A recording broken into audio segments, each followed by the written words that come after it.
Wassail, beautiful Aries. So, Aries, I need to admit, on the split, Aries came out with the Crocus of Mars, and my naughty little labyrinthine ego said, I'm not doing that one again, because I've just had that with Aries. So I put it back in the deck and shuffled. And the Crocus of Venus came out. So we have them both here. And I heard a little tutting to remind me of the word initiate. When you switch paths, you are an initiate. There is an initiation going on, and your ego doesn't help. But it is very Aries energy. So we have Aries. It's the first card in the deck. And this is flaming action. But there's something within that that's also, be wary of ego immediately, just because of the way I behave. This is cardinal fire. It's also the one-man band. So it's the idea of the singularity of our egos and the importance of our egos, and how surrendering our ego in some way to connect with our other self is the energy that brings us into these two frequencies. More about those in a minute. So this is about actualizing potential.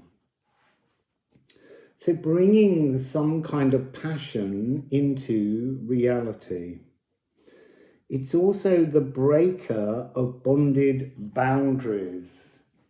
Things that we hold dear that kind of don't serve us or serve our higher path, our other path, our soul path. And it's the alchemical process of calcination to expel volatilities, that quickness to react, that thing that allows our triggers to take place. So this is the 21st of March to the 19th of April in tropical. And on the back of the card, it tells us that the sidereal dates are the 14th of April to the 14th of May. And the International Astronomical Union is the 17th of April to the 15th of May. So the polarities of Aries, ruled by Mars,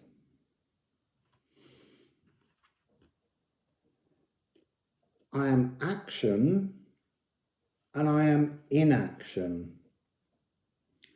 So the inaction part is the thoughts of our labyrinthine ego. It can be a very selfish frequency that we can fall into, easily lashing out that fiery energy of Mars. And there is a constant necessity for validation. This also means that we can end up holding grudges like a treasure to cherish. It's not a good energy.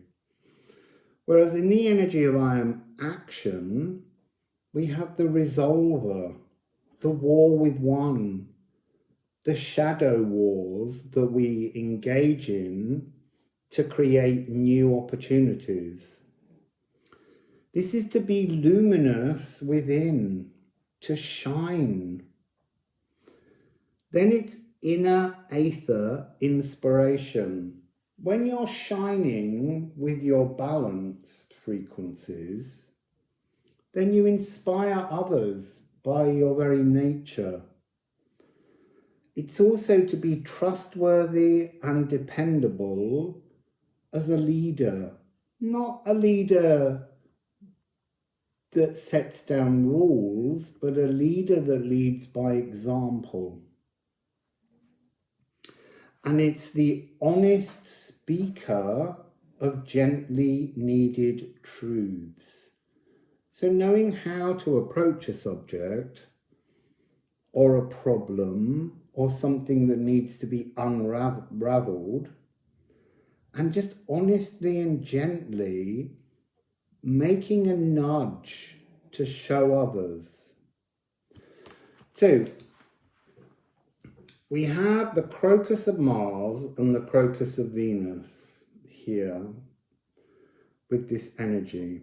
Now these two cards, when the deck grew and lots of the new information was being downloaded and channeled, these were two cards I wanted so badly to have within the deck, because the first deck didn't have them in.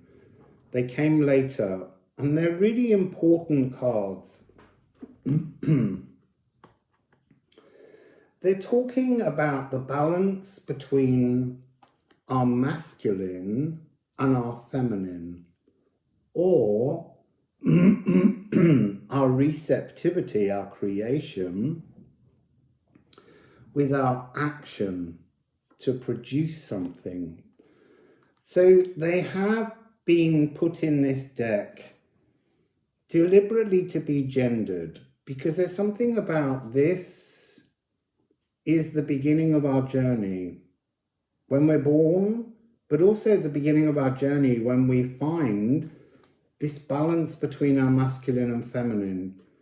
And we always talk in the spirit world about the divine masculine and the divine feminine, but this is about bringing them into balance.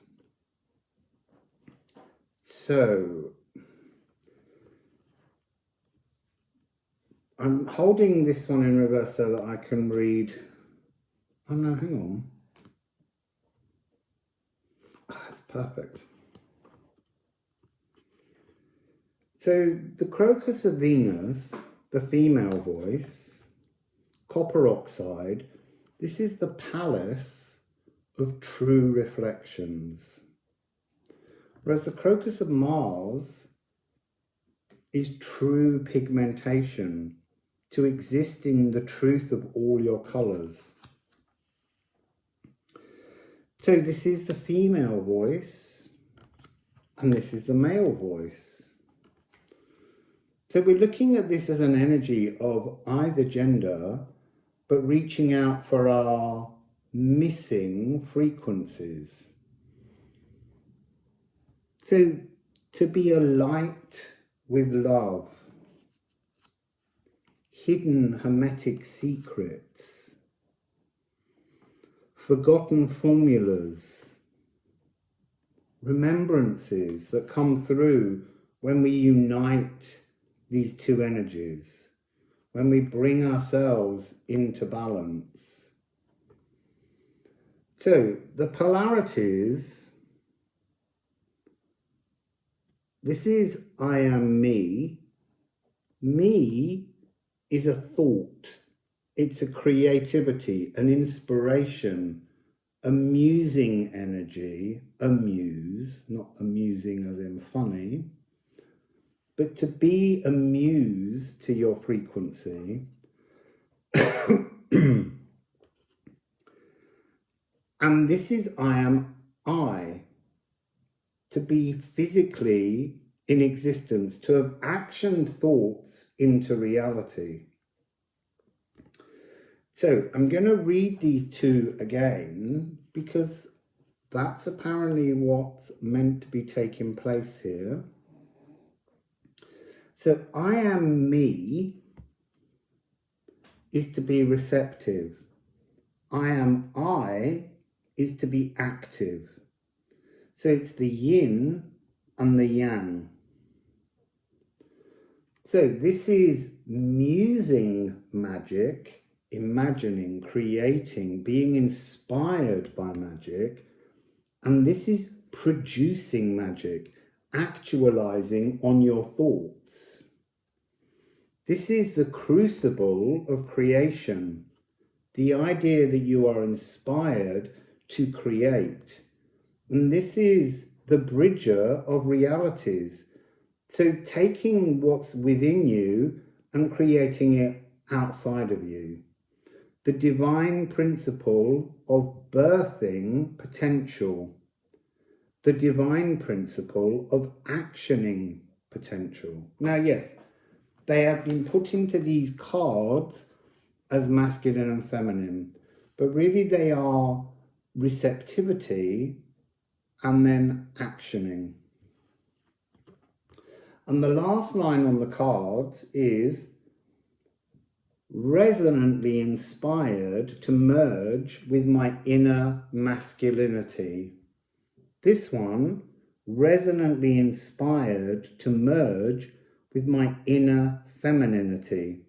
Now, what's written here and here are different, but they match each other's cards. So this is the crocus of Venus, and this is the crocus of Mars. On the other card, this is the crocus of Mars, and this is the crocus of Venus. So it's about understanding the principles of making your world, creating your world, birthing your world. Neither can be done if you only lean on one of the energies available to you. So this really is that sense of understanding why currently there's such a huge outpouring of a kind of gender fluidity.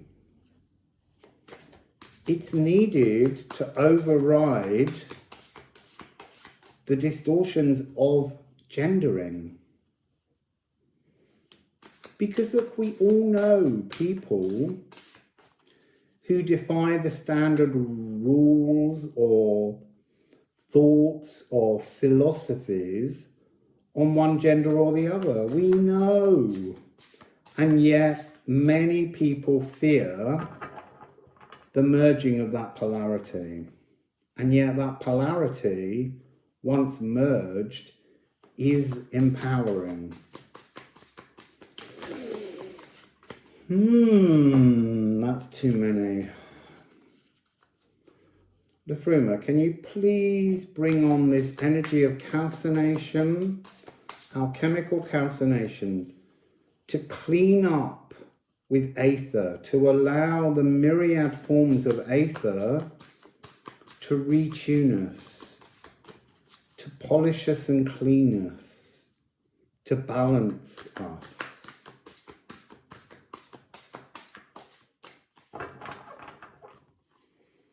Liffruma.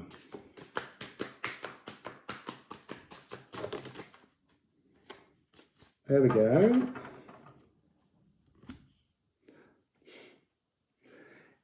Hang true. Review. So, hang true is to seek wisdom, to review things in your world and apply the principles of what you have created and what you have birthed and what you action into reality. To sit and to think, to reconsider. It's still giving me that energy of Mars in its singular form, the war with one. Venus today has moved into Libra, so she's at home. Mars is in Scorpio, so Mars is also at home. They're both in rulership, so it feels like a really splendid moment to set about this review of understanding the imbalances. Now, this is also, it's very much like a Hanged Man card, It's this energy of all that you are missing, waiting for you to rise up and pull that energy down and push that energy into your molecules. Mars is all cells. It's our bones. It's our flesh. It's all the molecules that make us. And so somehow within the physical world, we are this crocus of Mars energy, and we seek to apply our crocus of Venus to bring balance to our cells, to change our codes. Now in this Hang True card, Hang True review, it talks about Odin hanging from the Yggdrasil tree. And really, we are all, they're showing me it as your personal Yggdrasil tree. We're all out of balance with our personal Yggdrasil tree. Are our roots as wide and as full as the canopy above, or the reversal? It depends how you're looking at things. So there's an energy within this card. It's Mimir's well of wisdom, and Odin gives his eye to drink from the well, where he receives all of the runic language. There is something in here which talks about what that is precious to you. Are you willing to give up to the well so that you might be well? And I can't answer that question, but I can say it's not about bargaining. This is about freely surrendering the trappings of the stagnant labyrinth. Where we begin our journey, there's a very strong energy here that this is coming out of the starter gate, and then this is coming out of the starter gate of the second lap, the soul lap, the part of your journey where you're experiencing seeking your soul's union with your physical self.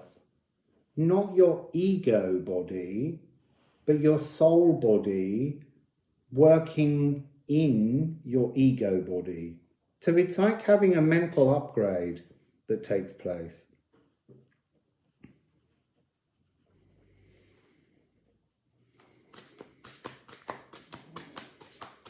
So what else can we add for this calcination? This allowing, you see that the well feels like aether. There's something here about putting out your original fires to reignite your spiritual fires, your soul fires. It's interesting, there's something about the energy of Odin where he seeks wisdom. He gives his eye, he gets wisdom. But in the card and during the process of making this, there was always this sense that Odin got down too quickly, because much of the mythological stories around Odin is him still searching for more and more wisdom, like he hasn't got enough. And that's part of this energy. He got enough wisdom to get him on the next pathway to become an initiate to the soul wisdom. And when that pathway is complete, you'll enter another pathway, which is the spirit pathway.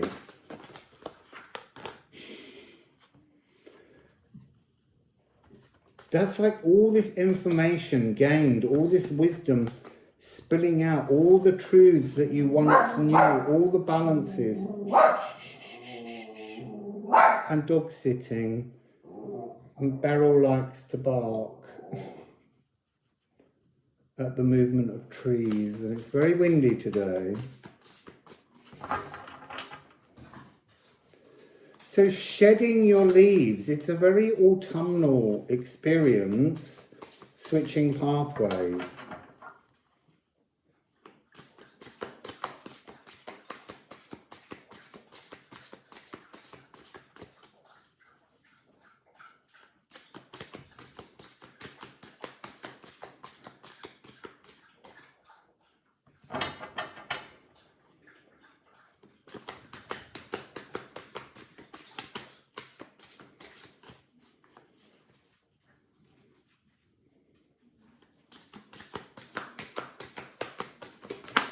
So I'm being given this energy in my head of dropping stones into wells or crystals, but letting go of precious things.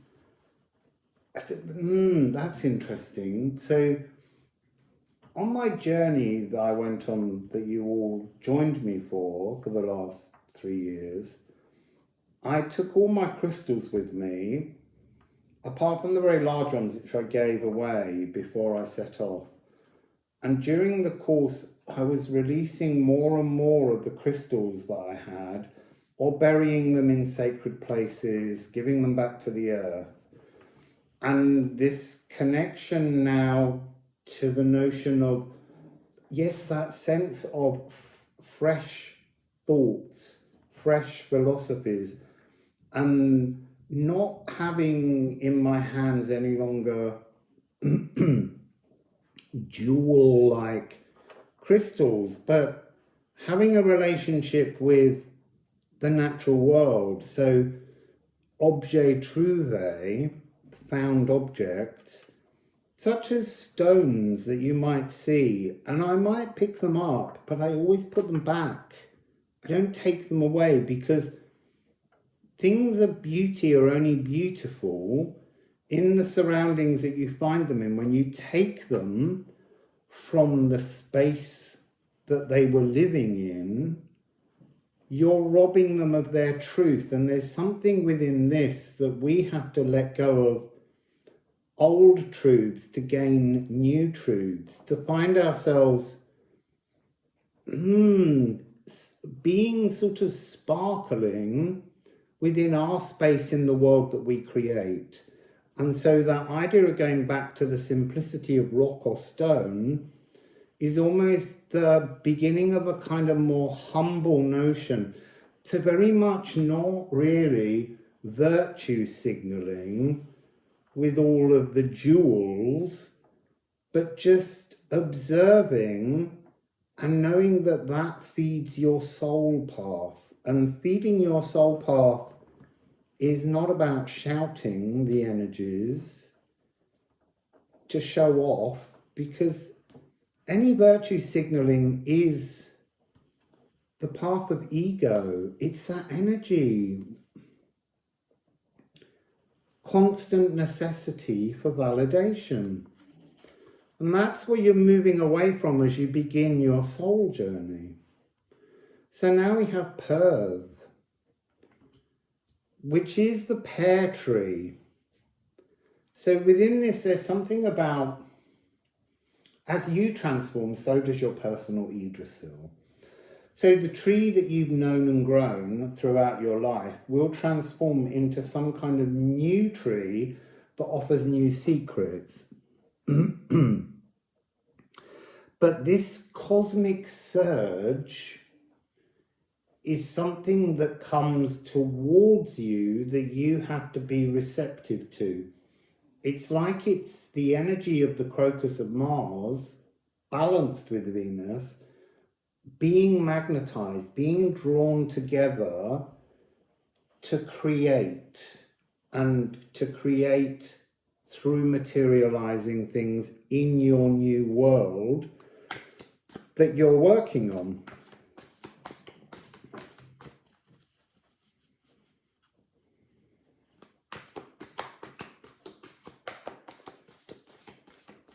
So I'm hearing polishing the pathway, but it's more that the pathway, not the path of gold, but the golden path appears for you to walk on.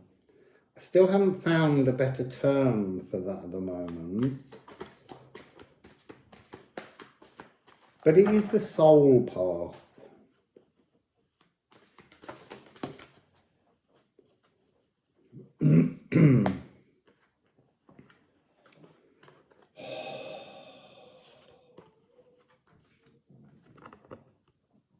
Opposition. This is a card that talks about quantum entangled tensions. So the birthing of your soul path opens polarities. Once you're birthing your desire to walk that new path that's wide open, it will bring you into a conjunction with yourself. So this is like full moon, what we let go of, and new moon, what we are now creating. But in between is Hermea, this wonderful... I can hear another dog somewhere howling.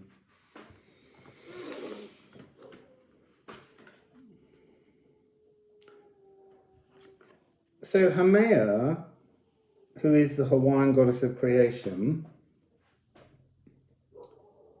I think she may have come out in the Virgo reading. And that's all about opening a pathway, opening polarities. So we have songs and cover versions. That's your song, that's your tune, the ego path. The cover version is your soul path, or it's the first of many cover versions of a similar song. So we're going from 180 degrees to 0 degrees. So almost acknowledging within ourselves what is opposing us to create what merges our focused intentions. And it has to begin with the first step. This is different tempos, everything being chaotic. And this is to be in tempo. So to be walking, well, I'm there, skipping, dancing. It's a new pathway, a new journey that's opening. So opposition has slow resolutions, so you can't rush this, and that's really very much a negative Aries energy, that fiery outburst that we wish to have. It's to calm that frequency down, to think before acting, look before you leap. So this is distant feelings that we need to have a remembrance on. This energy of remembering things that are part of our other self, that aren't naturally in our ego. It's also polarity traps, when we're caught immovable. So this is, I am oneness, or I am contrasting. So when you're contrasting, you have polarity wide open, but you're kind of swinging between the two. And so we need to draw the polarities in by coming closer to the positive energies. So there's forever tensions. Do you live your life with tensions, just one after another rising towards you because your ego jumped before surveying the landscape? And this is the distorted status quo. Forgotten origins of inherited disputes. Energy is still playing out in your life that were created by you, but you've now kind of told yourself stories to transform that, and you've forgotten why those energies still keep bowling in and disrupting your status quo.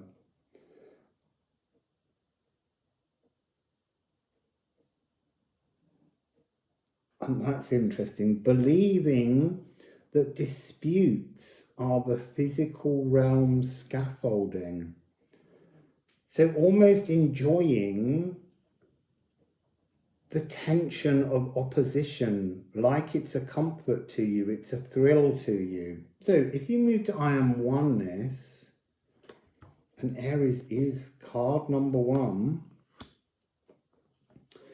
you get your equilibrium, your balance between creation and action. So this is increasing fire with air. So allowing the energy of your thoughts to increase your passions in the real world. It's also softening earth with water. So it's about calming the physical world around you with open and honest emotions. It's the same quality, but different elements. So it's about kind of working to look at the polarities that exist in your world between the elements. Are you someone fiery? Are you someone emotional?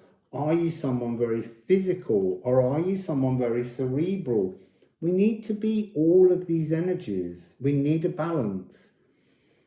So this is the shadow mirror of creational magic. You have to look into the deep, dark distances of polarities to reach the palace of your true reflections.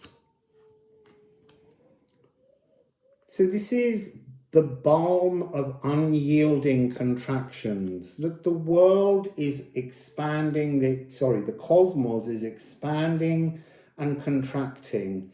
It's giving the opportunity to birth things into the material world, the physical world, constantly. And it's finding out how you use the opening of the contraction to birth something into a conjunction, into the closing of the contraction, to make something material in your world. I am creative, or I am fallow. So this is the energy of the mother of all, opening inner passageways for the soul's emergence. And then the conjunction is I am mutual, or I am detached. And that's part of the journey forwards with the soul. You need to understand how to detach from, firstly, you alone as an ego, and then be mutual with your soul, your other self, so that you can then grow into the collective. It's interesting, in the last reading in Aquarius, I talked about the age of Aquarius having a mini age of Aries that's coming with the conjunction of Saturn and Neptune at 0 degrees of Aries. There's a lot of zeros that are running around at the moment, resetting frequencies. This is a musical collaboration. So writing a cover version of your tune with others, but that will contain their signature frequencies as well.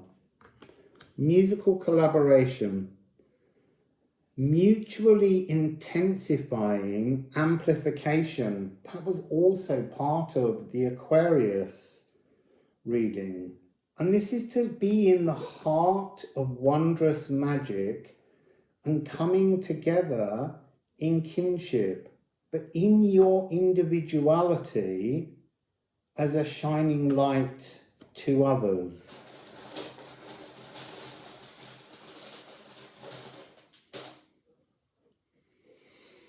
So, divine spark. So this energy here of Cain, you are the divine spark. This energy is the beginning of aether within the soul. And that's what you're seeking to do, to create an aether burst to connect you to the fullness of you and your soul. And then we have 73 Rasa, explore. It's time to explore your soul. This is the beginning of your soul journey. It's something that needs to take place. Bottom of Liffruma, Yor. Destiny, the world serpent. This is everybody's first destiny, to find their soul path. And then Saturn that was also in Aquarius. It's interesting that your house 1, column 1, card 1, Aquarius is 11. It's the penultimate magnum opus alchemical energy before you reach the point of the Philosopher's Stone. So Saturn here is again, it's talking about the distortions that we have around our understanding of divine masculinity. Because I did say the other day that the Crocus of Mars is part of the Saturn time-bound frame of the divine masculine.